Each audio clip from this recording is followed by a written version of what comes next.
الرحمن الرحیم۔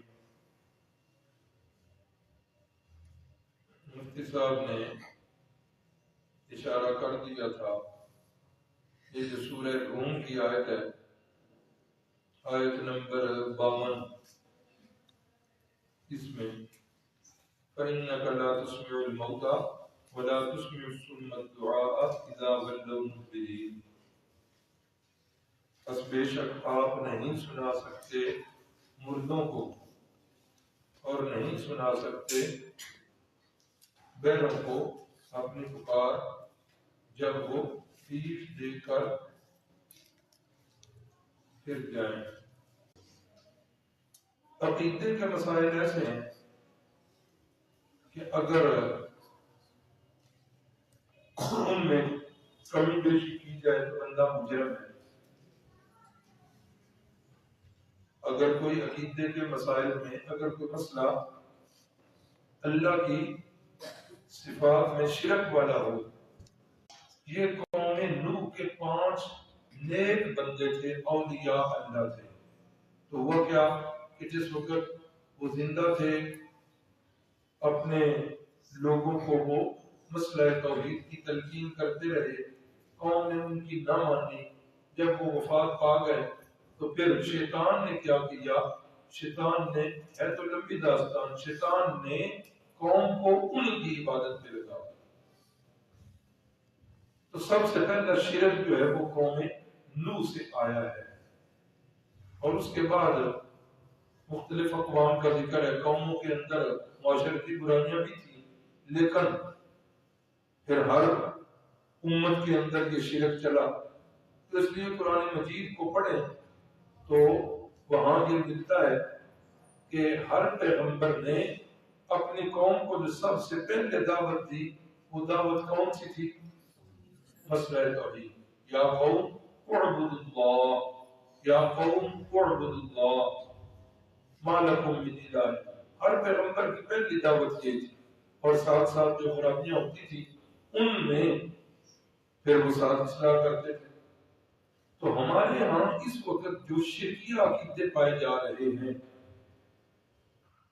یہ اکثر ان میں سے شرک جو ہے وہ یہودیوں سے آیا، عیسائیوں سے، کہ شرکیہ عقیدہ یہودیوں نے رکھا، آگے عیسائیوں نے وہی شرکیہ عقیدہ اپنے پیغمبر میں مان لیا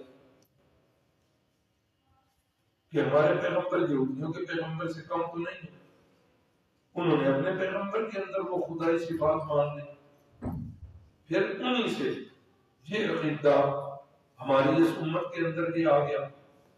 اس امت کے بھی بعض لوگوں نے وہی اللہ کی صفتیں جو یہودیوں نے حضرت عزیر کے اندر مانی، عیسائیوں نے حضرت عیسیٰ علیہ السلام کے اندر مانی، اس امت کے بعض لوگوں نے وہی صفات جو ہے رسول اللہ صلی اللہ علیہ وسلم کے اندر مانی۔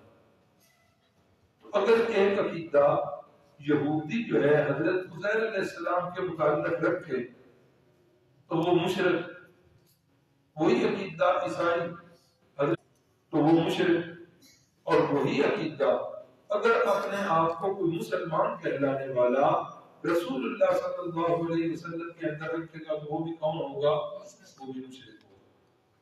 سب سے بڑا گناہ شرک ہے، اس کی تحقیق کرتے رہنا چاہیے۔ تو اس آیت کے اندر جو مسئلہ آیا وہ مسئلہ ہے سماع موتیٰ کا، کہ مردوں کے سننے کا۔ اس میں بنیادی باتیں جو ہیں وہ ذہن میں رکھیں۔ پہلی بات لکھ لیں، اب لکھنے والا کام شروع۔ پہلی بات کہ زندگی اور موت یہ دو الگ الگ چیزیں ہیں۔ زندگی اور ہے اور موت اور ہے۔ کہتے ہیں نا فلاں بندے کو موت آ گئی، اب اس کا کیا مطلب ہے کہ اس کی زندگی ختم ہوئی ہے تو تب اس کی موت آئی ہے، یعنی جب تک وہ زندہ تھا تب تک موت نہیں ہے، اور جب وہ فوت ہو گیا تو اب وہ زندہ نہیں ہے۔ تو پتہ کیا چل گیا کہ زندگی اور موت دو الگ الگ حقیقتیں ہیں، یہ دونوں برابر نہیں ہیں۔ تو جب یہ پتہ چل گیا کہ زندگی اور موت دو الگ الگ چیزیں ہیں، توجہ ہے، سب کی جب پتہ چل گیا کہ زندگی اور موت الگ الگ چیزیں ہیں تو اسی سے پتہ چل گیا کہ پھر زندہ اور مردہ یہ بھی دو الگ الگ چیزیں ہیں۔ یہ نہیں ہے کہ جو زندہ ہے وہ مردہ ہے، اور قرآن مجید نے یہ بات سمجھائی ہے۔ یہ سورہ فاتر ہے 22واں پارہ، اس کی آیت نمبر 19، 20، 21 اور 22 ہے۔ فرمایا وما یستوی الاعمی والبصیر، اندھا اور دیکھنے والا برابر، اندھا اور دیکھنے والا برابر نہیں، یہ برابر ہے؟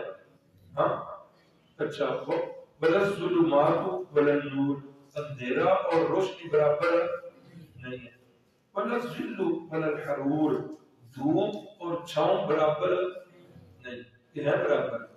وہ دیکھیں دیوار پر جہاں دھوپ ہے جس جگہ پر وہاں چھاؤں ہے، ہاں، اور یہاں چھاؤں ہے تو یہاں دھوپ پر، یہ قرآن کہہ رہا ہے۔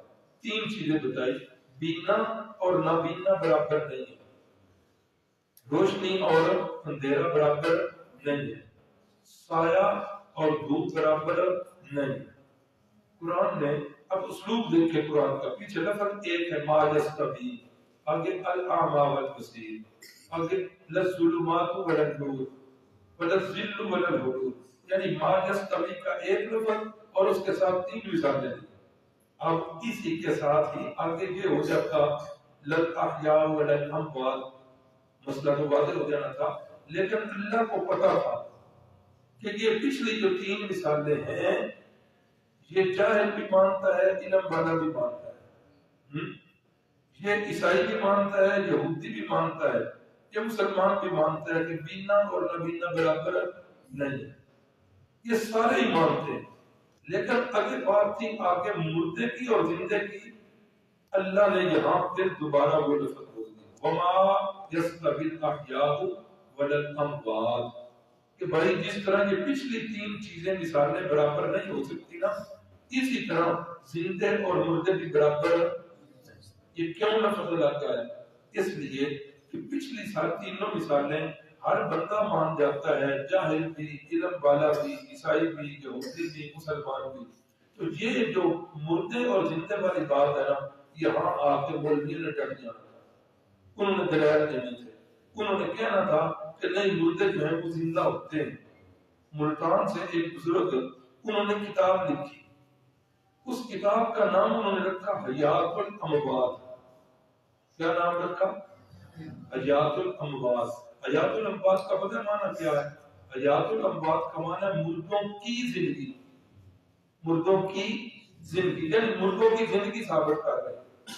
میں نے کسی استاد سے سنا کہ حضرت شیخ القرآن مولانا غلام اللہ خان صاحب نے وہ کتاب پکڑی اور پکڑ کے فرمایا کہ ساری کتاب کا جواب قرآن مجید کے ایک چھوٹے سے جملے میں ہے اموات غیر احیاء۔ وہ مولوی صاحب ثابت کرنا چاہتے ہیں مردوں کی زندگی، اور قرآن کہتا ہے مردے زندہ، مردے جو ہیں وہ زندہ نہیں، اللہ اللہ سے کہتے ہیں۔ تو یہاں سے گڑبڑ بنی، تو کیا لکھا کہ زندگی اور موت الگ چیز ہے، زندگی اور ہے، موت الگ ہے۔ تو جس طرح زندگی اور موت الگ ہے، اسی طریقے کے ساتھ زندہ اور مردہ بھی دونوں الگ ہے۔ سمجھ آ گئی بات؟ اب قرآن کی یہ آیت دیکھ لیں، سورہ فاتر آیت نمبر 19، 20، 21، 22، فرمایا کہ زندے اور مردے برابر نہیں ہیں۔ اے اللہ کس چیز میں برابر نہیں ہے؟ فرمایا سما کے مسئلے میں، ان اللہ یسمع من یشاء، اللہ جس کو چاہتا ہے اس کو سنا دیتا ہے۔ وما انت بمسمع من فی القبور، اور نہیں ہیں آپ سنانے والے ان کو جو قبروں میں پڑے ہوئے ہیں۔ قبروں میں کون پڑے ہوئے ہیں؟ زندے کے مردے؟ ہاں، کبھی کسی نے زندہ کو دفن کیا ہے آپ کے محلے میں کسی نے؟ ہاں، تو قرآن کہتے ہیں جو قبر میں پڑے ہوئے ہیں اے میرے محبوب آپ بھی انہیں سنانے والے نہیں ہیں۔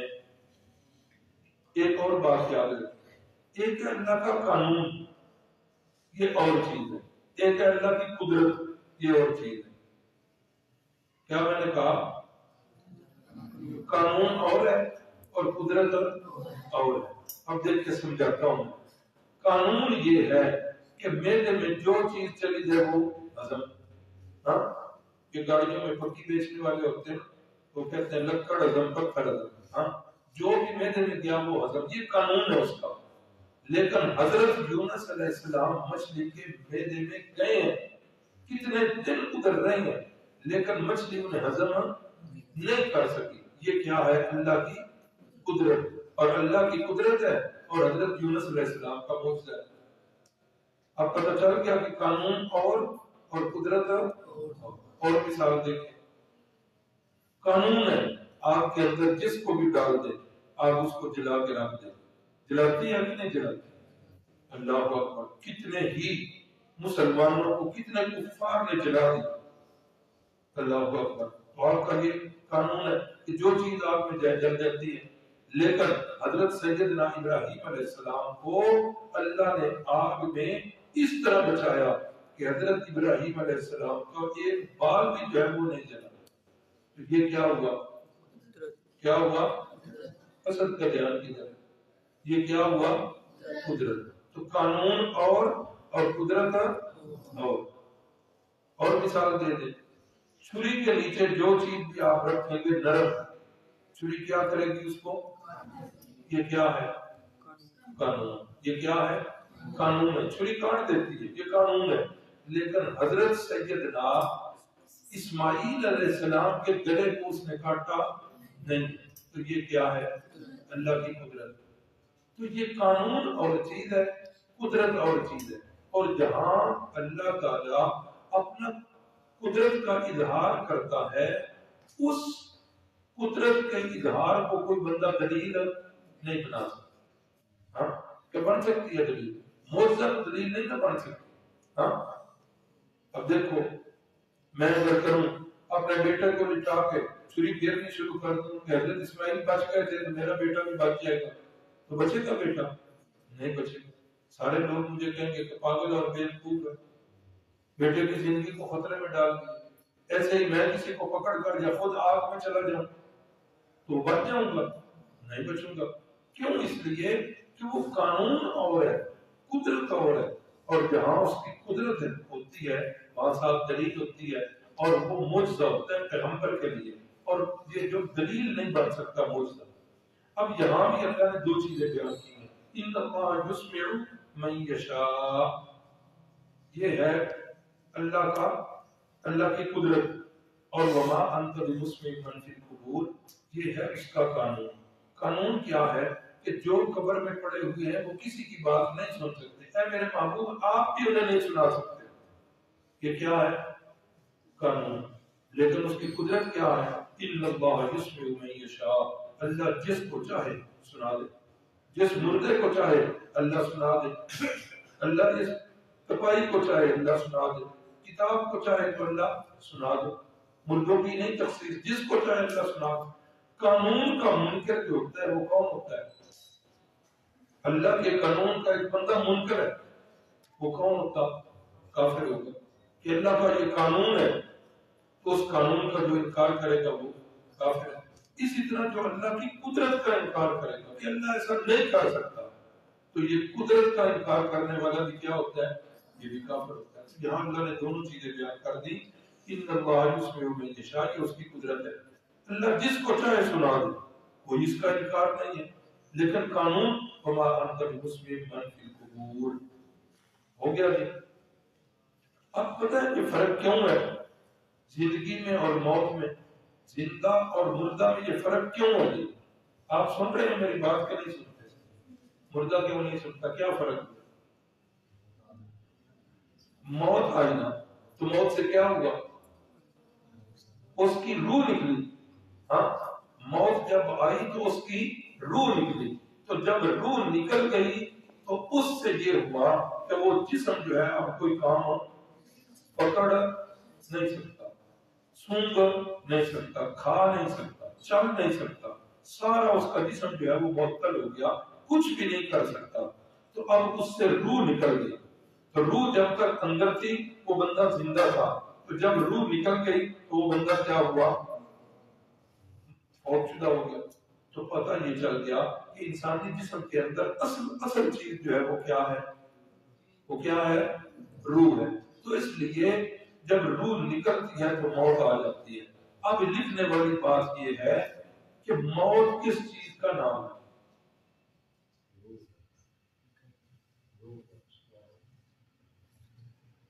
اگلے دن میں وہ ایک کلپ دیکھ رہا تھا، مناظرہ ہو رہا تھا اسی بات پر کہ مردے سنتے ہیں کہ نہیں۔ تو ایک مولوی صاحب نے جو ہے نا مناظر سے آہستہ آواز میں بات کی، کوئی حوالہ دیا۔ اگلے مولوی صاحب نے کہا کہ آپ آہستہ بول رہے ہیں، اونچا بولیں۔ تو یہ دوبارہ آہستہ بولا۔ اس نے کہا بھائی میں نے پہلے بھی کہا مجھے نہیں آواز آئی، اونچی بولو تاکہ میں پتہ کروں آپ کیا کہہ رہے ہیں۔ تو اس نے کہا یہی تو دکھانا ہے، تو زندہ نہیں میری بات کو سمجھا تو مردے کیسے سمجھے؟ یہ میکائیل صاحب سو رہے ہیں۔ اللہ اکبر، درس قرآن کا ہو رہا ہو تو پھر دل پر جو ہے نا وہ تسلی آتی ہے، سکینہ نازل ہوتی ہے۔ اچھا تو کیا بتا رہا تھا کہ روح جو ہے، موت کس چیز کا نام ہے؟ امام راغب گزرے ہیں، انہوں نے قرآن مجید کی ڈکشنری تیار کی ہے۔ قرآن کے جتنے الفاظ ہیں نا ان کے معنی انہوں نے بیان کیے، عربی سے عربی میں ہے۔ تو لکھ لیں امام راغب جو ہے وہ موت کا کیا معنی کرتے ہیں؟ معنی کرتے ہیں الموت عبارت عن زوال القوة الحيوانية، الموت عبارت عن زوال القوة الحيوانية وإبانة الروح عن الجسد، إبانة الروح، حمزہ با الف نون بولتا، إبانة الروح عن الجسد۔ مانا کر لیں موت نام ہے حیوانی قوت کے ختم ہونے کا اور روح کے جسم سے جدا ہونے کا۔ مفردات امام راغب، حوالہ جو ہمارے پاس لکھا ہے وہ تو 494 ہے، لیکن یہ چھاپے چونکہ مختلف ہوتے ہیں تو موت کا لفظ جہاں بھی ڈکشنری سے لغت سے تلاش کریں گے تو مل جائے گا۔ اسی طرح ایک بہت بڑے مفسر گزرے ہیں بغداد شریف، علامہ سید محمود الدین آلوسی بغدادی۔ اس اللہ کے بندے نے قرآن کی تفسیر لکھی۔ یار کیا وہ لوگ تھے، کتنا وہ کام کر گئے، اتنی بڑی تفسیر کی ایک سپارے کی ایک جلد اس نے لکھی، ایک سپارے کی ایک جلد، 30 جلدوں میں قرآن کی تفسیر لکھی۔ علامہ سید محمود الدین آلوسی بغدادی، وہ مانا کرتے ہیں تفسیر کا نام ہے روح المعانی۔ مفارقت عن الجسد، بلکہ پورا لکھ لیں الصواب صاد کے ساتھ صاد، الصواب ان یقال موت الروح ہی المفارقت عن الجسد۔ درست بات یہی ہے کہ روح کی موت سے مراد اس کی جسم سے جدائی ہے۔ درست بات یہی ہے تو کام ختم ہو گیا۔ اسی طریقے کے ساتھ ایک حوالہ صرف اس معاملے میں اور لکھیں، یہ جو تفسیر ہے معارف القرآن مفتی محمد شفیع صاحب کی، اس کا حوالہ لکھ لیں۔ فرماتے ہیں موت کی حقیقت جمہور علماء کے نزدیک روح کا جسد عنصری سے نکل جانا، جسد عنصری عین نون صاد را چھوٹی ہے۔ موت کی حقیقت جمہور علماء کے نزدیک روح کا جسد عنصری سے نکل جانا۔ حوالہ دیکھ لیں معارف القرآن جلد نمبر 6 صفحہ 188، معارف القرآن جلد نمبر 6 صفحہ 188۔ ایک اور حوالہ صرف لکھ لیں، مولانا محمد سرفراز خان صاحب صفدر رحمۃ اللہ تعالی علیہ، جنہوں نے مردوں کے سننے پر کتابیں لکھی ہیں، انہی کی کتاب کا حوالہ لکھتے ہیں جمہور علماء اسلام موت کا معنی کرتے ہیں انفکاک الروح، حمزہ نون فا چھوٹی کاف الف اور آگے چھوٹی کاف، انفکاک انفکاک الروح عن البدنی، جمہور علماء اسلام موت کا معنی انفکاک الروح عن البدن ہی کرتے ہیں۔ تسکین الصدور صفحہ 216۔ تو یہ حوالے اور بھی بہت زیادہ ہیں، لیکن وقت مختصر، میں نے اتنا ہی بتا دیا کہ زندہ اور مردہ ان کا فرق کیا ہے، کہ ان پر مردے پر موت آتی ہے، اور موت کس چیز کا نام ہے؟ روح کا جسم سے نکل جانا، اس کا نام ہے۔ اب آ جائیں قرآن مجید کا فیصلہ بھی دیکھ لیں اسی مضمون کا۔ آیت نمبر 1 سورۃ الزمر، آیت نمبر 42 کھولے دیں۔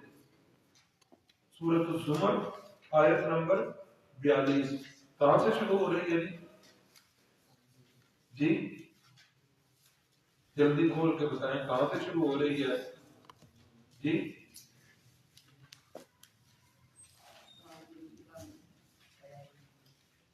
جلدی بولیں۔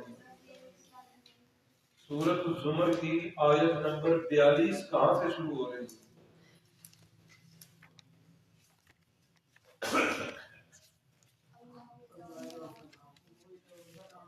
جی؟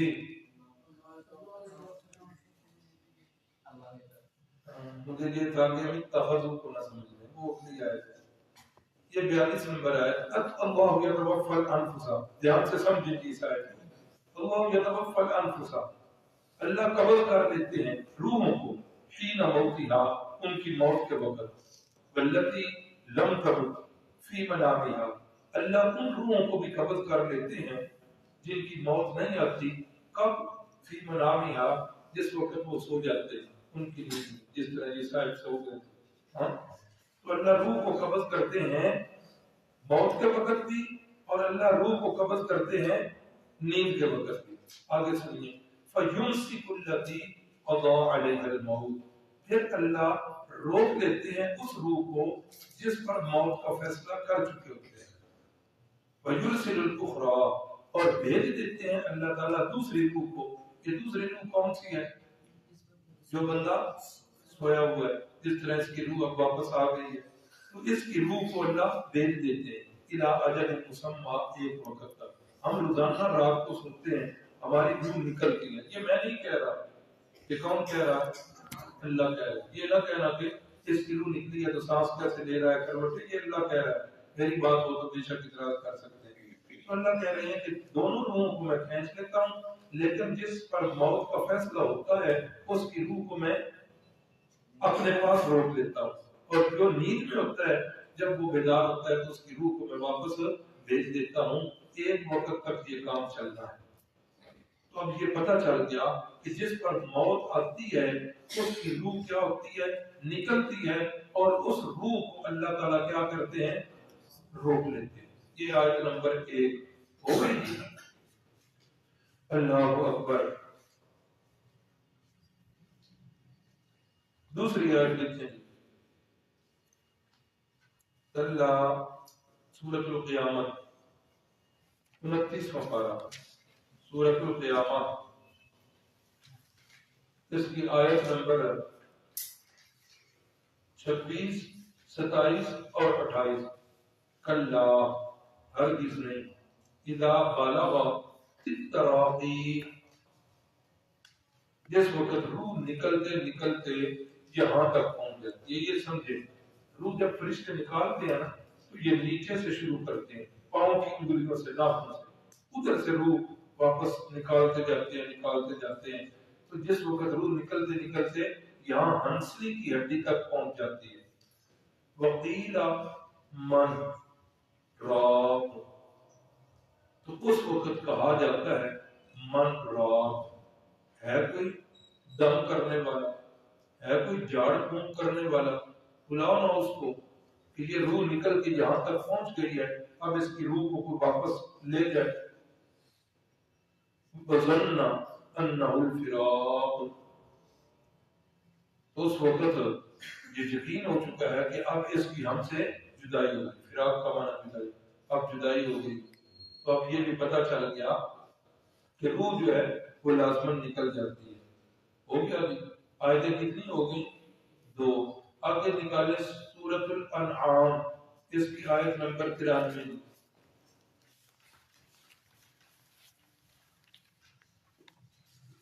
سورۃ الانعام آیت نمبر 93 کہاں سے شروع ہو رہی ہے جی؟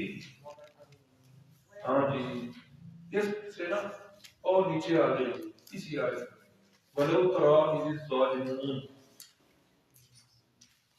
فِي غَمَرَاتِ الْمَوْتِ، اگر تو دیکھ لے ظالموں کو جس وقت وہ موت کی سختیوں میں ہوتے ہیں، وَالْمَلَائِكَةُ بَاسِطُو أَيْدِيهِمْ، فرشتے اپنے ہاتھ ان کی طرف پھیلائے ہوتے ہیں، ہاں، اخرجوا انفسکم، نکال لو اپنی روحوں کو، نکال لو اپنی روحوں کو. یہ آیت بھی بتا رہی ہے کہ غمرات الموت، موت کے وقت کیا ہوتا ہے؟ روح سے نکل جاتی ہے. کتنی آیتیں ہو گئی؟ 3 آیتیں کیا بتا رہی ہیں؟ کہ موت کے وقت روح جو ہے انسانی بدن سے نکل جاتی ہے. اب نا 1-2 حدیث کے حوالے بھی دیکھ لیجیے. رسول اللہ صلی اللہ علیہ وسلم نے فرمایا کہ مومن کی روح کیسے نکلتی ہے؟ کما تسیل القطرۃ من سقائی، جیسے مشکیزے کا منہ، اس سے پانی کا قطرہ نکلتا ہو، پتہ بھی نہیں چلتا قطرہ نکل جاتا ہے، اس طرح مومن بندے کی روح نکلتی ہے.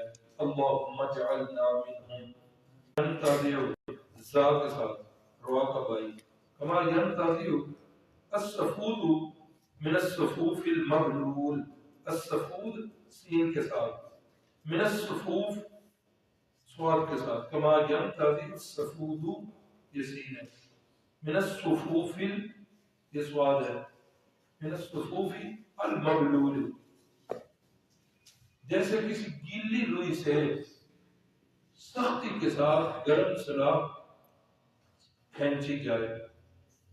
گیلی روئی ہو نا اور اس کے اندر گرم کر کے آپ لوہے کی کوئی سلائی ڈال دیں تو گرم ہوگی، تو جس وقت وہ نکلے گی تو کیا ہوگا؟ اور روئی کے کتنے ریشے اپنے ساتھ لے، اس طرح کافر کی روح نکلے گی. اللہم لا تجعلنا منہم. مسند احمد جی صفحہ نمبر 1311.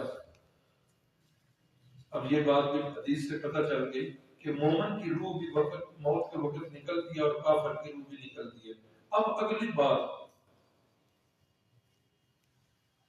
بات کہ یہ روحیں نکل کے جاتی کدھر ہے؟ سوال تو یہ ہے نا، ابھی ہم زندہ ہیں، ابھی ہماری روحیں کدھر ہے؟ ہمارے جسموں میں. تو جب یہ موت کے وقت روح نکلتی ہے تو یہ نکل کر کدھر جاتی ہے؟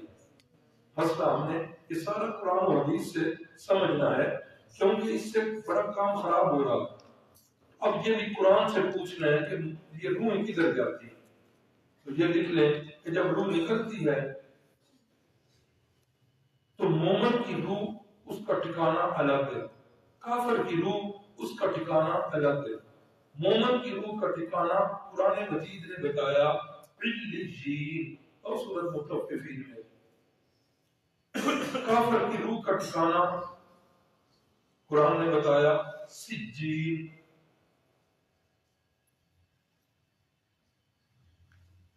اتنی بات کا پتہ چل گیا کہ جب روح نکلتی ہے تو مومن کی روحیں کدھر جاتی ہیں؟ علیین میں. اور کافروں کی روحیں کدھر جاتی ہیں؟ سجین میں. جنہاں کی روحیں واپس قبریں چلا جاتی ہیں، یہ کون ہے؟ ہاں، یہ جن کی روحیں واپس آ جاتی ہیں. قرآن تو کہہ رہا ہے کہ جب مومن کیا کافر مومنوں کی علیین میں چلی گئی اور کافروں کی کدھر چلی گئی؟ سجین میں. تو جو واپس پھر کن کی آتی ہیں؟ ہاں، یہ ذرا پوچھیں جن کی واپس آتی ہیں. تو بعض لوگ یہ سمجھتے ہیں کہ یہ روح جب نکلتی ہے تو کچھ وقت کے لیے نکلتی ہے، جب مردے کو دفن کیا جاتا ہے تو روح واپس آ جاتی ہے، پھر مردہ زندہ ہو جاتا ہے، پھر اس کو وہاں پر شعور ہو جاتا ہے. اگر روح واپس نہیں آتی تو سوال جواب کدھر ہوتے ہیں؟ ہاں، میرا پھر سوال یہ ہے بحث کہیں لمبی نہ ہو جائے. جن کو قبر ملتی نہیں ہے ان کے سوال جواب کدھر ہوتے ہیں؟ ہاں ایسا ہوتا ہے نا. ایک بندہ جل گیا, ایک بم دھماکہ ہوا, پرخچے اڑ گئے جسم میں, کوئی اس کا بچے ہی نہیں, قبر اس کی بنی نہیں, اس کا سوال جواب کدھر ہوگا؟ ایک بندہ دریا میں سمندر میں ڈوب گیا, ہاں مچھلیاں کھا گئے, کچھ کسی مچھلی نے کھا لیا, کچھ کسی نے کھا لیا. بلکہ حدیث میں واقع ہے ایک بندہ بنی اسرائیل کا, میرے مرشد صلی اللہ علیہ وسلم نے فرمایا بڑے ہی گناہ گار, بڑے ہی گناہ گار. تو جب بھرنے لگا نا تو اس نے اپنے بچوں کو اکٹھا کیا, بیٹوں کو اکٹھا کر کے کہہ رہا ہے کہ یار میں نے بڑے ہی گناہ کیے تھے, بڑے ہی گناہ کیے تھے, بڑے گناہ کیے تھے. اب مجھے ڈر آ رہا ہے کہ اللہ کے سامنے میں کیسے پیش ہو جاؤں. ابا پھر کی کریے؟ انہوں نے کہا کہ ایسا کرو جب میں مر جاؤں نا تو میری میت کو جلا دے, جلا کے راکھ کر دے, ہڈیاں تک جلا دے. پھر ایسا کرنا وہ جتنی راکھ ہوگی نا, صاف راکھ ہوگی, اس میں سے آدھی راکھ جا کر کسی وہ تیز دریا میں بہا دینا, اور جو باقی راکھ آدھی ہوگی, رسول اللہ صلی اللہ علیہ وسلم نے فرمایا, اس نے وصیت کی کہ جس وقت تیز ہوا چلے گی نا تو اس ہوا کے اندر اس کو بکھیر دینا. ہوا کے ذرے, ہوا ان ذروں کو پتہ نہیں کہاں سے کہاں لے جائے گی. میں شرمندہ ہو کے اللہ کا سامنا نہیں کروں. تو جس وقت مر گیا بیٹوں نے وصیت پر عمل کر دیا. اب کیا ہوا, اللہ رب العزت نے وہ جسم کی ہوئی نا تو روح کدھر گئی؟ روح تو علیین میں یا سجین میں, جس طرح کہ قرآن نے بتایا. اللہ رب العزت نے اس روح سے اب سوال کیا, ہاں جی ان گل کرو یہ کام کیوں تو نے کیا؟ یا اللہ آپ سے ڈر کی وجہ سے. فرمایا اچھا اتنا ڈر تھا میرا جب میں نے تمہیں بخش دیا. ہاں یار یہ جو انڈیا کے اندر ہندو ہیں یہ اپنے مردوں کو کیا کرتے ہیں؟ قبروں میں دفن کرتے ہیں, کیا کرتے ہیں؟ جلاتے ہیں. تو پھر ان کی تو قبر ہی نہ بنی تو ان سے سوال جواب کدھر ہوگا؟ یہ یاد رکھیں, دنیا میں کسی انسان کو قبر ملے یا نہ ملے, ہر بندے کو قبر ملتی ہے. قرآن کہتا ہے ثم اماتہ فاقبرہ, ہر بندے کو موت بھی, ہر بندے کو قبر بھی. ادھر قبر ملے یا نہ ملے, قبر اس کی کہاں پر ہے؟ ٹھکانہ جہاں روح کا ہوگا یا علیین میں جیسی تھی. اس قبر کے اندر نہ ثواب نہ عذاب. قانون یہی ہے, اس قبر کے اندر ثواب اور عذاب نہیں ہے. اگر اس قبر میں ثواب اور عذاب کو مان لیں پھر تو ہندو بچ گئے, اس قبر میں نہیں. ہاں یہ قانون ہے, کبھی کبھی اللہ اپنی قدرت دکھانے کے لیے اس قبر کے اندر کو ثواب یا عذاب کا نمونہ دکھا ضرور دیتے ہیں, لیکن قانون کے نہیں. تو عرض کیا کر رہا تھا کہ کچھ لوگوں کا خیال کیا ہے کہ روحیں جو ہے واپس اس جگہ میں آ جاتی ہیں. تو اس سلسلے میں شریعت ہماری رہنمائی کیا کرتی ہے کہ روحیں جو ہیں یہ قیامت تک ان جسموں میں واپس, قانون کی روحیں قیامت تک ان جسموں میں واپس نہیں آتی, یہ اس کا قانون ہے. پھر غلط کرتے ہیں, روحیں ان جسموں کے اندر واپس نہیں آتی, یہ اس کا قانون ہے. ہاں کبھی کبھی اپنی قدرت کو ظاہر کرنے کے لیے وہ یہ کام کر دیتا ہے, جس طرح حضرت عزیر علیہ السلام ان کو اللہ نے زندہ کر دیا تھا, حضرت حزقیل علیہ السلام کی قوم کے لوگوں کو اللہ نے زندہ کر دیا تھا, اصحاب کہف کو اللہ نے زندہ کر دیا تھا. یہ اس کی قدرتیں ہیں, قدرت جو ہے نا وہ دلیل نہیں کرتی. قانون یہی ہے کہ یہ لوگ واپس نہیں آتی. اب آ جائیں اس بات پر حوالے دیکھ لیں کہ کافروں کی روحیں کہاں پر ہوتی ہیں, جو بھی میں نے بتایا آپ کو. نکالیے سورۃ الواقعہ 27واں پارہ, سورۃ الواقعہ اس کی آیت نمبر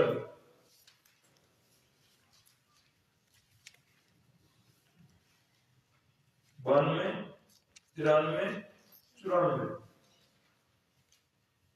وَأَمَّا كَانَ مِنَ الْمُكَذِّبِينَ, بہرحال وہ لوگ جو اللہ کی آیتوں کو جھٹلانے والے ہیں, میرے پیارے مرشد کی تعلیمات کو جھٹلانے والے ہیں. الضالین, وہ گمراہ ہیں. ہاں فَنُزُلٌ مِّنْ حَمِيمٍ وَتَصْلِيَةُ جَحِيمٍ, ان کی مہمانی گرم کھولتے ہوئے پانی میں ہوگی، تسلیت جہنم، اور وہ سیدھے جہنم میں پہنچے گے۔ کدھر پہنچیں گے؟ وہ سجین جو ہے نا جہنم کا ایک نمونہ ہے، الجین وہ جنت کا ایک نمونہ ہے۔ تو کافروں کے روح قرآن کہہ رہا ہے تسلیت جہنم، کہاں پر داخل ہوگی؟ جہنم میں، اور جہنم کس کا نام ہے؟ دوزخ کا۔ یہ ایک حوالہ ہو گیا۔ اب آ جائیے کھولیے سورۃ المؤمن 24واں پارہ، اس کی آیت نمبر 46۔ اللہ اکبر، آیت نمبر 46۔ النار یعرضون علیہا غدوا وعشیا۔ مل گیا جی؟ یہ پیچھے کس کی بات ہو رہی ہے؟ اس سے ایک آیت پیچھے پڑھ رہے ہیں، وحاق بآل فرعون، کن کی بات ہو رہی ہے؟ فرعونیوں کی، اور وہ فرعون کے ساتھ ڈوب گئے تھے، غرق ہو گئے تھے۔ قرآن کہتا ہے النار یعرضون علیہا غدوا وعشیا، فرعونیوں دن رات انہیں آگ کا عذاب ہو رہا۔ فرعون کی اس وقت لاش کہاں پہ پڑی ہوئی ہے؟ ہاں، مصر کے عجائب گھر میں، اور آپ نیٹ پہ دیکھیں اس کو آگ لگی ہوئی ہے، ہاں لگی ہوئی ہے اس کو آگ۔ قرآن کہہ رہا ہے کہ دن رات اس کو عذاب ہو رہا۔ اب وہ عذاب کس کو ہو رہا؟ اس کی روح کو ہو رہا ہے، جہاں پر بھی وہ ہے۔ النار یعرضون علیہا غدوا وعشیا، دن رات آگ پر پیش ہو رہے۔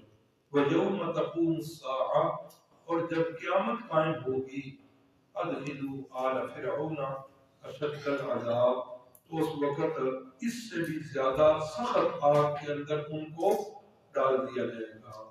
تو اس سے بھی پتہ چل گیا کہ کافروں کی روحیں کہاں پر ہوتی ہیں؟ سجین میں۔ ہو گیا جی؟ اور بھی اس میں آیتیں ہیں، لیکن چلو آیتوں کے حوالے لکھ لیں۔ سورۃ نوح ہے 25 نمبر آیت، مما خطیئاتہم اغرقوا فادخلوا نارا، ادھر وہ غرق ہوئے دریا میں، ادھر اللہ فرماتے ہیں میں نے ان کو جہنم میں داخل کر دیا، واپس قبروں میں نہیں، نام کی قبریں ہیں۔ اسی طرح اور والا بھی دیکھ لیں، سورۃ النحل آیت نمبر 29، الذین توفاہم الملائکۃ ظالمی انفسہم، علم بھی آیت ہے۔ آخر پہ آگے فرمایا فادخلوا ابواب جہنم خالدین فیہا، ان کافروں سے کہا جائے گا کہ جہنم کے دروازے کھول دیں اور ان کو اس میں داخل کر دیں۔ تو کافروں کی روحیں کدھر گئیں؟ ساری کی ساری سجین میں۔ اللہم لا تجعلنا منہم۔ اچھا جی، اب مومنوں کی روحیں جو ہیں وہ کہاں جاتی ہیں؟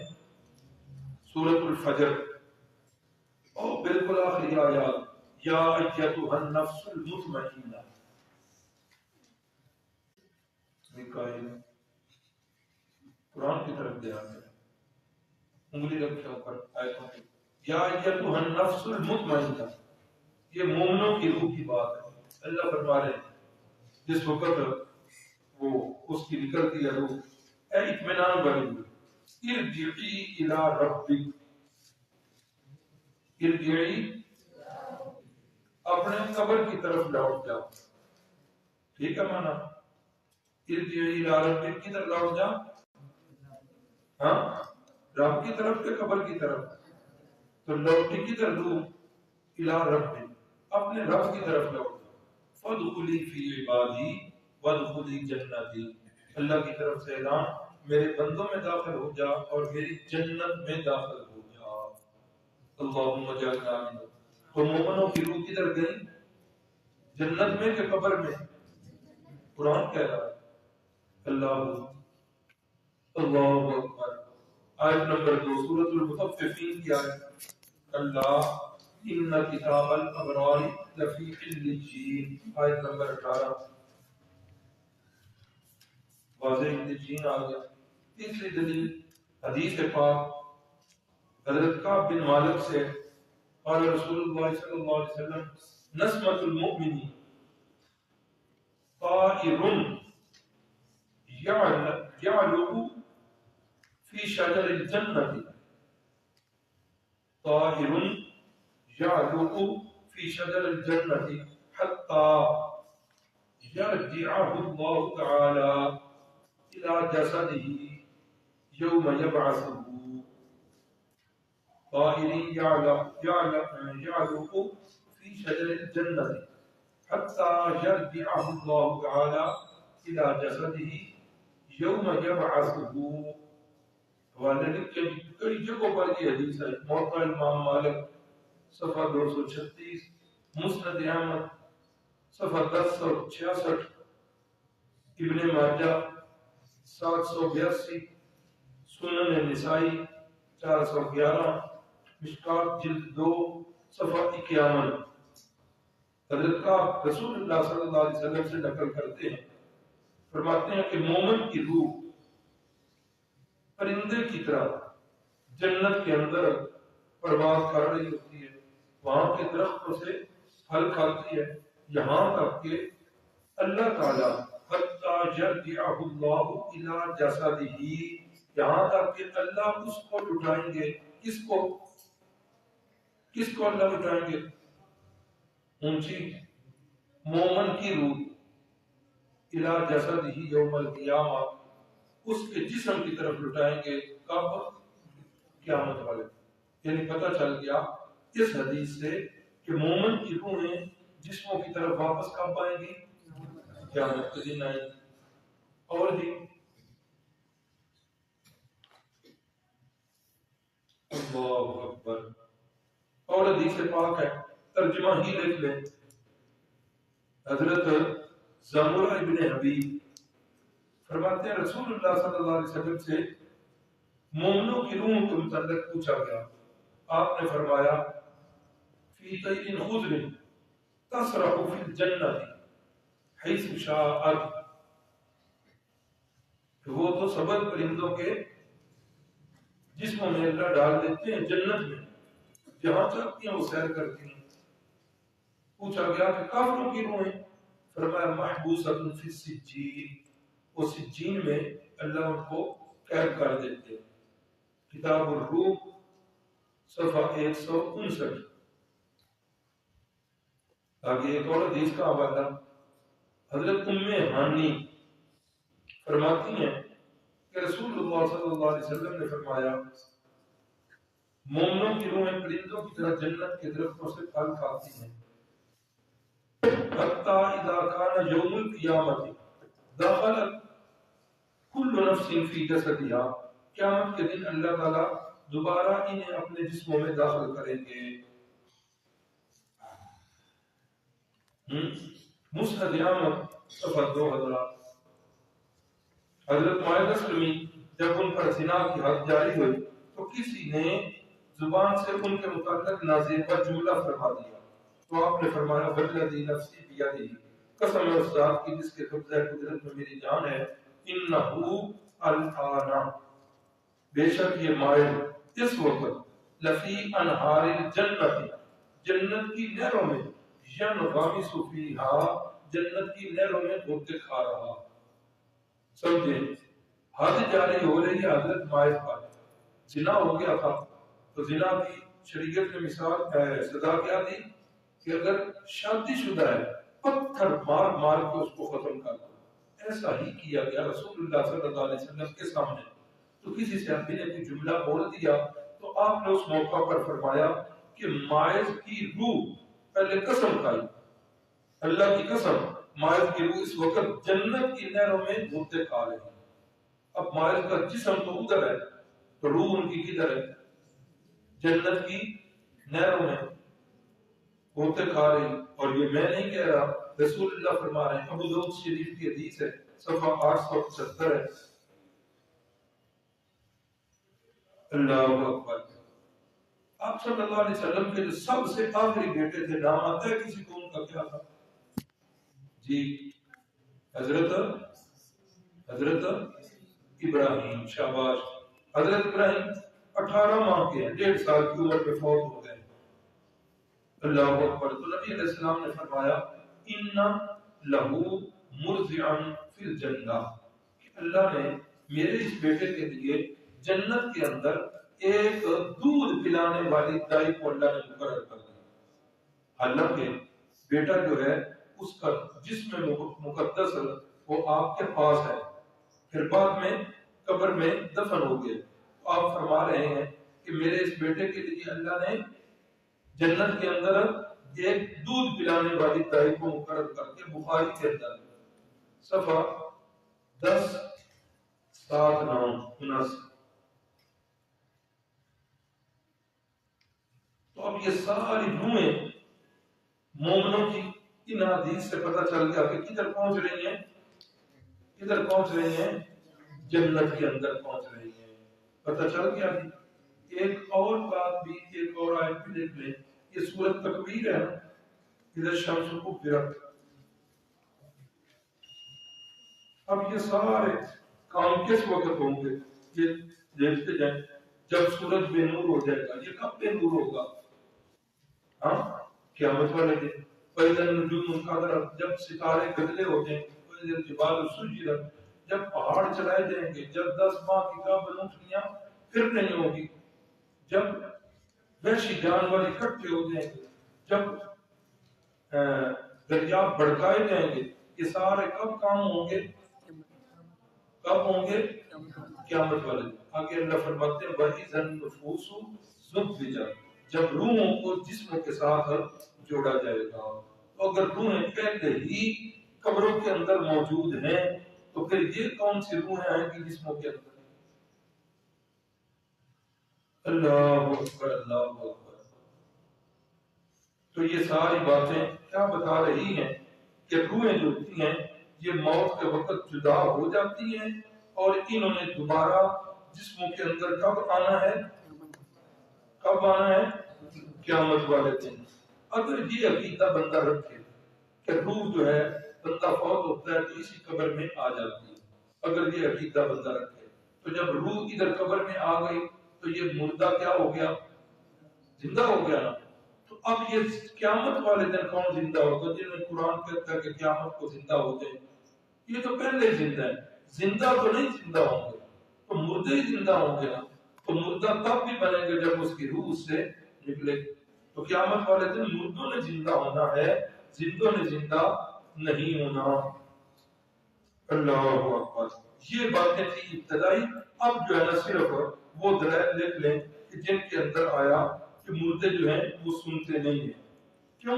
اس لیے یہ ساری باتیں میں نے بتا دی کہ موت اور چیز اور زندگی اور چیز، مردہ اور چیز، زندہ اور چیز. مرنے کے بعد روح مومنوں کی کدھر؟ جنت میں، علیین میں. یہ قرآن سے میں نے بتا دیا. اور کافروں کی روح کی طرف سجین میں. یہ بھی قرآن سے اور حدیث سے میں نے بتا دیا. تو جب روحیں ادھر چلی گئیں تو باقی قبروں میں کیا بچ گیا؟ جسم.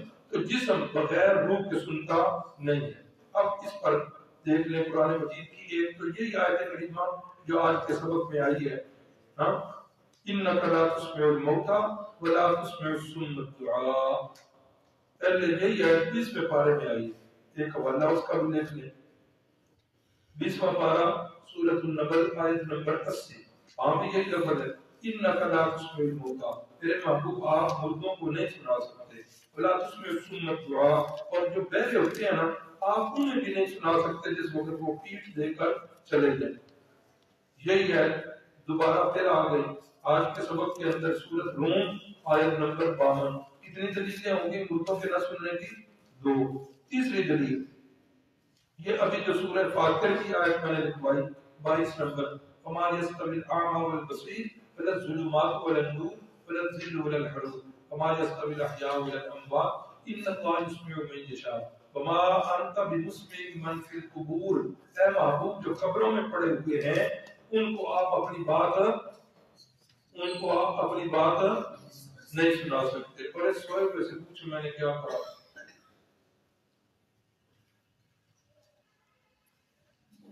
یہاں سب مانتے ہیں کہ سویا ہوا نہیں سنتا. ہاں جس کی روح ابھی اس کے اندر ایک تعلق اس کا باقی ہے. یہاں دیکھیں نا تعلق باقی ہے اور وہاں تو تعلق ہوتا ہی نہیں ہے. اللہ اکبر. تو کتنی آیتیں ہو گئی؟ کتنی آیتیں ہو گئی؟ 3. 2 جگہ لا تسمع الموتى اور تیسری جگہ ما انت بمسمع من فی القبور. یہ 3 آیتیں ہوں گے. اب جب یہ آیتیں ہم لوگوں کو سناتے ہیں نا، آگے سے باتیں کیا ہوتی ہیں، آگے سے بات کیا ہوتی ہے، بات آگے سے ہوتی ہے، توجہ ہے سب کی بات ہوتی ہے. ان آیتیں سنان دی نفی ان آیتوں میں آیا میرے پیغمبر آپ سنا نہیں سکتے. کتنے لکھے آدھی مردے نہیں سن سکتے. بات آئی سمجھ میں کہ نہیں؟ آگے سے لوگ کیا کہتے ہیں، ان آیتوں میں کس چیز کی نفی ہے؟ سنانے کی. مردوں کے سننے کی نفی نہیں. ان کا مطلب کی مطلب ہے، اس کا مطلب یہ ہے کہ میرا پیغمبر مردوں میں کوئی کمی نہیں، وہ سن سکتے. ہم سوال کریں گے کہ ان کے اس اعتراض کیوں اس کو لکھنے والے لکھنے اعتراض کہ اس میں اسماع کی نفی ہے، سماع کی نہیں، یعنی سنانے کی نفی ہے، سننے کی نہیں. جواب، یہ معنی کس نے کیا کہ مردے تو سنتے ہیں لیکن آپ نہیں سنا سکتے. کوئی ایک صحابی، کوئی ایک تابعی، کسی ایک طبع تابعی سے یا کسی فقہ کے امام سے یہ معنی کر دیں کہ انہوں نے کہا ہو کہ مردے تو سنتے ہیں لیکن آپ نہیں سنا سکتے. آپ یہ پوچھیں کہ یہ معنی کس نے کیا؟ جواب میں کہیں گے کہ آپ والا معنی کس نے کیا؟ جو آپ کر رہے مردے نہیں سنتے، آپ والا معنی کس نے کیا؟ جب آپ نے ان سے کہنا ہے کہ اس معنی پر دلیل دو، ان کے پاس تو دلیل نہیں ہوگی. ان کا یہ اعتراض آپ پر آنا ہے کہ آپ جو معنی کر رہے مردے نہیں سنتے، یہ دلیل کہاں سے؟ تو اس کا جواب کہ یہ معنی جو ہم کہہ رہے ہیں نا، یہ معنی حضرت عائشہ صدیقہ نے کیا. سیرت کول صاحب نے پڑھا، اس میں بدر کے مردوں کا بیان تھا. کافروں کو سارے پکڑ کر جہنم اور بدر کے کنویں میں ڈال. 3 دن کے بعد رسول اللہ ادھر پہنچے اور ان کے ساتھ باتیں کر رہے ہیں، مردوں کے ساتھ. اور کیا کہہ رہے ہیں، ہمارے رب نے ہمارے ساتھ جو وعدہ کیا تھا فتح والا وہ تو پورا ہو گیا. البتہ تم ما وعد ربکم حقا، اللہ نے جو تمہارے ساتھ وعدہ کیا تھا وہ بھی پورا ہوا ہے کہ نہیں؟ رسول اللہ کس کے ساتھ گفتگو کر رہے ہیں؟ مردوں کے ساتھ گفتگو کر رہے ہیں.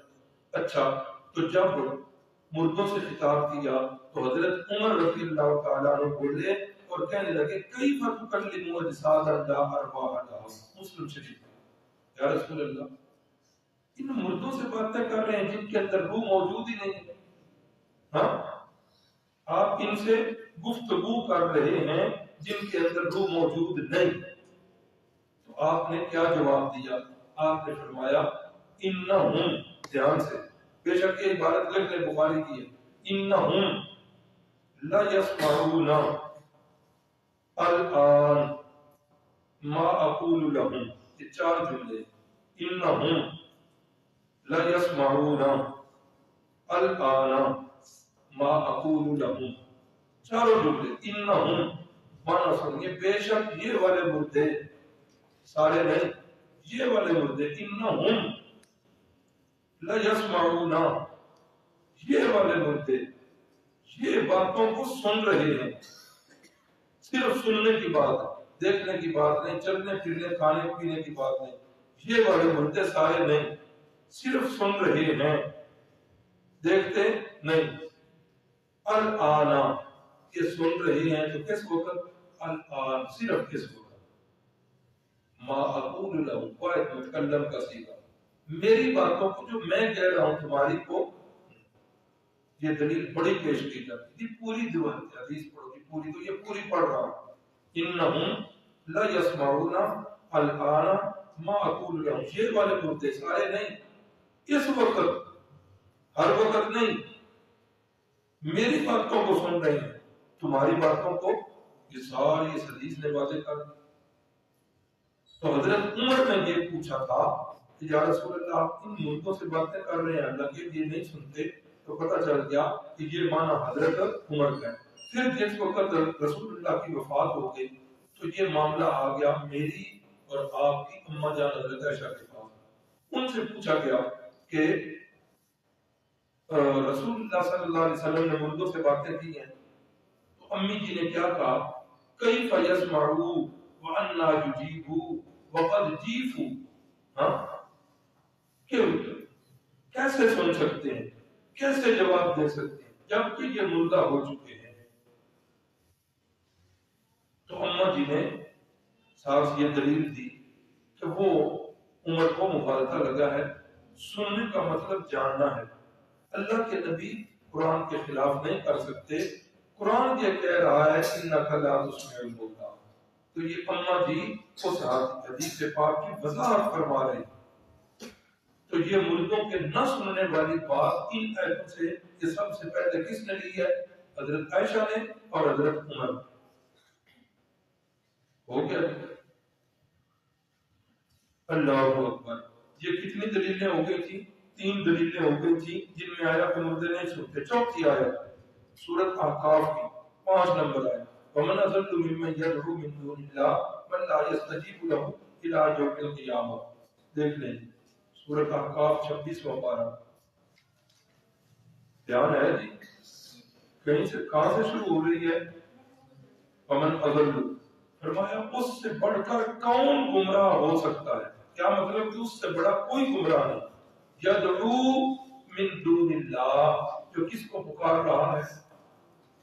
اللہ کے علاوہ دوسروں کو پکار رہا ہے. یدعو من دون اللہ، ایک غیبانہ اللہ کے علاوہ کسی اور کو پکارنا. اللہ کے نبیوں کو جو پکارتا ہے، اللہ کے ولیوں کو جو پکارتا ہے. من دون اللہ اغثنی یا رسول اللہ اغرقنی یا رسول اللہ. فرمایا کہ سب سے بڑا گمراہ ہے جو اللہ کے علاوہ دوسروں کو پکارتا ہے. اور پکارتا بھی کن کو ہے؟ لا یستجیب له الی یوم القیامہ، جو اس کی باتوں کو قیامت تک پورا نہیں کر سکتے. جن کو یہ پکار رہا ہے اللہ کے نبیوں کو پکارتا ہے تو اللہ کے نبی اس کی حاجتوں کو پورا کر سکتے ہیں؟ اللہ کے ولی حاجتیں پوری کر سکتے ہیں؟ فرمایا پوری کیسے کریں گے؟ وہم، آگے کیا ہے؟ وہم عن دعائہم، اونچی آواز سے عن دعائہم. فرمایا کہ وہ ان کے پکارنے سے باخبر ہیں. ان کے پکارنے سے اچھا غافل کا کیا معنی؟ بے خبر کے باخبر. اچھا چلو دھیان تو ہے آپ کا. فرمایا کہ وہ ان کے پکارنے سے کیا ہیں؟ بے خبر ہیں. تو بے خبر کون ہوتا ہے؟ جو سنتا نہیں ہے وہی بے خبر ہوتا ہے. یہ چوتھی آیت آگے. اللہ اکبر. تو جب یہ آیت پڑھی جاتی ہے تو لوگ کیا کہتے ہیں؟ لوگ کہتے ہیں یہ آیت کتا کے بارے آئی. کیا کہتے ہیں؟ کتوں کے بارے. اگلی آیت پڑھ وَإِذَا حُشِرَ النَّاسُ، جب لوگ اکٹھے ہو جائیں گے كَانُوا لَهُمْ أَعْدَاءً، تو ایک دوسرے کے دشمن ہو جائیں گے. یہ قبروں کے اوپر کھڑے ہو کر پکارنے والے، ان سے مدد مانگنے والے، ان سے بیٹے بیٹیاں مانگنے والے، جب اللہ ان کو قیامت والے دن اکٹھا کرے گا نا كَانُوا لَهُمْ أَعْدَاءً، یہ ایک دوسرے کے دشمن ہو جائیں گے. وَكَانُوا بِعِبَادَتِهِمْ كَافِرِينَ، اور اندر والے اللہ کے نبی، اللہ کے ولی، وہ ان کی عبادت سے انکار کریں گے کہ ہمیں کوئی پتہ نہیں. تو یہ حشر الناس بہت اکٹھے ہوں گے کہ لوگ اکٹھے ہوں گے؟ ہاں قرآن کہہ رہا ہے لوگ اکٹھے ہوں گے. تو یہ آیت بتوں کے متعلق نہیں ہے بلکہ لوگوں کے متعلق ہی ہے. آگے آ جائیں جی. یہ سورۃ یونس کی آیت نمبر 29 لکھا ہے، بڑی دلچسپ آیت. سورۃ یونس کی آیت نمبر 11واں پارہ، آیت نمبر 29. کہاں سے شروع ہو رہی ہے بتانا مجھے جی. صفحہ نمبر 191 نیچے سے آخری آیت. وَيَوْمَ نَحْشُرُهُمْ، انگلی رکھے بھی اوپر، میں منع کرتا ہوں سب کی انگلی اوپر ہونی چاہیے. جس دن ہم اکٹھا کریں گے کہ ولی اور اللہ کے نبی، اور تم تو ہماری عبادت ہی نہیں کرتے تھے. جو اوپر جو ہے پہلے ان کو چومتے تھے، پھر سجدہ کرتے تھے، پھر اوپر نمک پڑا ہوا تھا وہ بھی کھاتے تھے. آپ نے کبھی دیکھا کسی کو قبر پر سجدہ کرتے ہوئے؟ بولنے نا. یہ اگلے دن گئے ہیں رسول نگر میں، ادھر ایک اللہ کے ولی گزرے ہیں، نام تو ان کا سجاد تھا، تو بابا جی گلاب شاہ کے نام سے مشہور ہے. جنازے میں گئے تھے، یہ حسن صاحب کا کدھر ہے حسن؟ دیکھے اگر لوگوں ماتھا ٹیکتے تھے، وہ کہیں گے نہیں کرتے، وہ کہیں گے کرتے تھے، وہ کہیں گے نہیں کرتے۔ اب آپس میں جب یہ ان کی بات پڑے گی نا تو یہ اللہ کے نبی اور اللہ کے ولی اللہ کو گواہ بنائیں گے، کہیں گے وہ کدھر جا رہے ہیں، اس کو بلائے واپس۔ فَكَفَى بِاللَّهِ وَكِيلًا۔ اچھا بھائی، اگر تم ہماری عبادت کرتے بھی تھے نا، بے شک ہم تمہاری عبادت سے لغافلین، ہم باخبر تھے۔ ہاں، غافل کمانا۔ اب یہ اللہ کا قرآن کہہ رہا ہے کہ اللہ کے نبی، اللہ کے ولی، وہ نیک لوگ وہ کہیں گے ہم بے خبر تھے، ہمیں پتہ ہی نہیں ہماری قبروں پہ کون آیا، کون گیا، کون ہمیں پکارتا رہا۔ یہ اللہ کا قرآن۔ دعا کرو اللہ قرآن والا عقیدہ نصیب کر دے، قرآن کی طرف بندہ آ جائے۔ اللہ کی قسم بندہ بھٹکتا ہے، قرآن سے بندہ رہا ہے، لیکن بندہ اگر کسی معاملے کے اندر رہے، جی میرے باپ دادوں کا بھی یہ عقیدہ تھا تو میں نے بھی یہی رکھنا ہے۔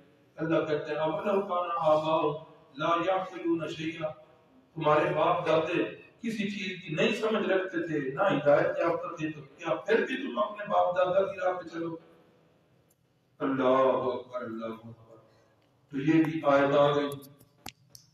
اس کے ساتھ آیت نمبر آگے وہ حضرت عزیر علیہ السلام کا واقعہ سورۃ آل عمران ہے کہ بقرہ ہے، سورۃ بقرہ ہے، دیکھ لیں جلدی کریں۔ سورۃ البقرہ آیت نمبر 259۔ اللہ کے پیغمبر حضرت عزیر کا واقعہ آپ نے سنا ہوگا، صرف اشارہ کرنا ہے۔ اللہ نے 100 سال تک انہیں اماتہ اللہ ٹھہرا کے دل کا کچھ حصہ ٹھہرا، ٹھہرے کتنے تھے؟ کتنا؟ سارے نہیں بول رہے، کتنا؟ 100 سال۔ اور کہہ رہے ہیں میں کتنا ٹھہرا ہوں؟ ہاں، ٹھہرے 100 سال ہیں اور کہہ رہے ہیں دن ٹھہرا ہوں، تو نعوذ باللہ کیا جھوٹ بول رہے ہیں؟ ہاں، کیا سمجھ آ رہا؟ قرآن ہے، اللہ کے پیغمبر کا فرمان ہے، قرآن میں نقل ہوا ہے۔ اللہ کا پیغمبر 100 سال تک ادھر ٹھہرے ہیں اور کہتے ہیں میں ایک دن یا دن کا حصہ ٹھہرا ہوں۔ کیا پتا، کیا معلوم ہوا کہ فوت ہو جانے کے بعد انہیں اوپر والے حالات کا پتا نہیں چلا۔ اگر اوپر والے حالات کا پتا ہوتا تو کبھی بھی حضرت جو ہے وہ ایسا جواب نہ دیتے۔ اللہ اکبر، اللہ اکبر۔ تو یہ جو ہے نا یہ ساری حدیث سے میں نے دلائل آپ کو یاد کروا دیے، لکھوا دیے، بتا دیے کہ یہ روح لوٹ کر واپس ان جسموں کے